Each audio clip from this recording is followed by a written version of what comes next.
Hello and welcome to my channel, or back to my channel if you visited before. This is Angie, and today I want to show you a quick tip on removing paint that should not be on furniture. Like right here I have this table, and I got it at a yard sale for like $5 or something, but somebody had spilled paint all over the table, and I'm just like, okay, you know, I could sit there and sand it forever and a day. I could sit there with some toxic paint thinner. See, they've got it all down here too, but the table's actually cool. I'll show you guys once I get started because I have a cool plan for the table. But I wanted to show you a quick tip. So first of all, tip number one, like, don't spill paint all over your table. But tip number two, so first of all I want to show you, this is a putty knife and it's metal. Yes, I'm using it on wood. You may choose to use plastic. I'm going to be painting this wood, plus this is the bottom of the table. I'm not going to scrape all the paint off the bottom, but I wanted to show you because this is where the majority of it was. So first, let's try it normal. So we can take the paint scraper. Nothing's really happening here. Nothing. And let me tell you, if you took a sander to it, it'd take for freaking ever. So guess what?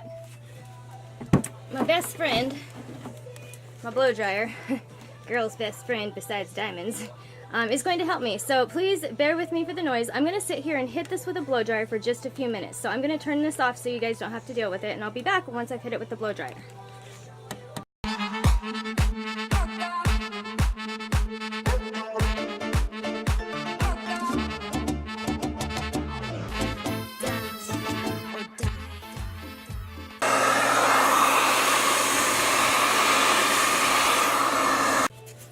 Okay, so when you're running your blow dryer over the paint, you want to get it fairly close. So I won't turn it on and ruin your ears, but I mean, you want to get it close, and I kind of showed a little shot.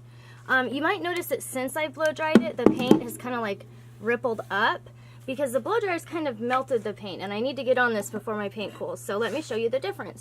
Now, when I go to scrape it, it starts to come off. Whoops, you can't even see. I'm trying to hold the deal, but see how it's starting to come off?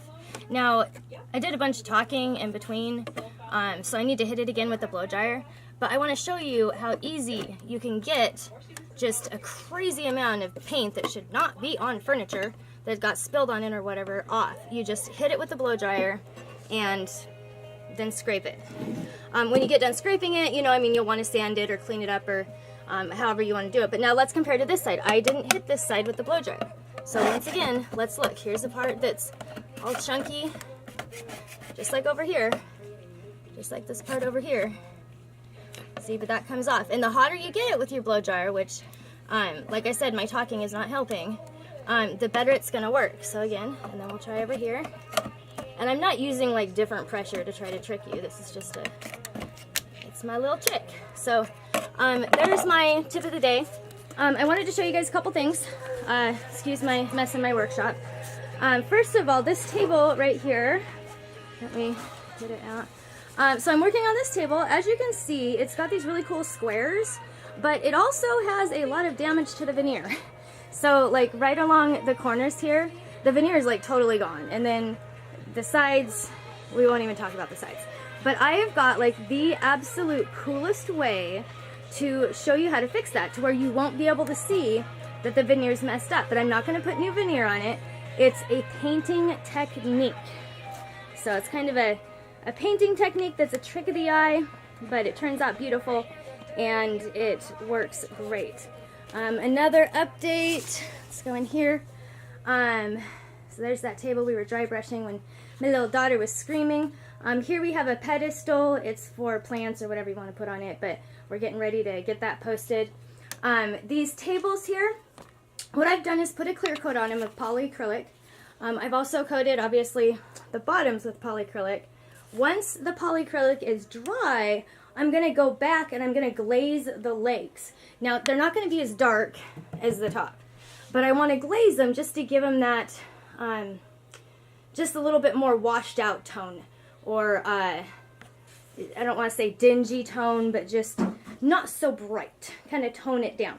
So I'll show you guys when I do that, or what it looks like when it's completed. That's it for now. If you like my videos, please give me a thumbs up, subscribe, share, whatever you want to do. And have a fantastic day. I'll probably catch you later with another video that's a little longer. So have a great day. Over and out.